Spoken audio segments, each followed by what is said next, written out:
sa mga backpack kasi naka-sale. This one is $7 pero hindi ako sure kung ito yung $7. Parang dinikit lang. Pangalan niya is Sienna backpack. Pero ito parehas nung sa backpack na yon. Pero 17 pa.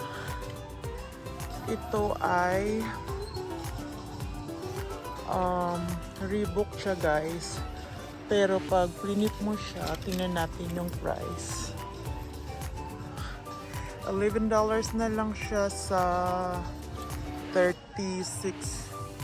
So kunin natin to. Tapos ito naman is pang bata na backpack. This one is original $24, tapos $7 na lang. Kunin natin. Oh my god, ang daming sale. And then ito naman is Reebok din siya. Tapos pangalan niya is Page. 30 to original price, tapos $11 na lang guys. Kunin din natin siya.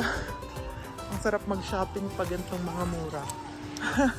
Hanap pa tayo ng mga pwede nating bilhin. Mukhang wala na yata. Medyo wala nang nakalagay na price na medyo mura. So ito is hindi ko makita yung price. Walang price tag. Oh, meron naman pero hindi ko alam kung sale siya na pinaka-lower pa siya ng $36. So tingin pa tayo, baka makahanap pa tayo ng mga mura. And then ito guys is yung watch naman na Omicron. $39 yung original price, tapos 50% off na lang siya. $15 nakuha natin. So meron pa doon pero ito lang nung nagustuhan ko. Ito lang kukunin ko. Yan yung itsura niya guys. So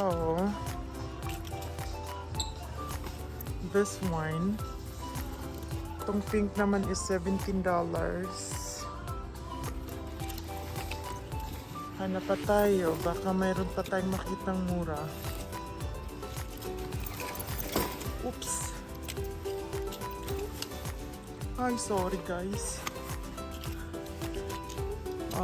Nalaglag. Teka, balik ko muna. Look at that, ang daming bag. Bag.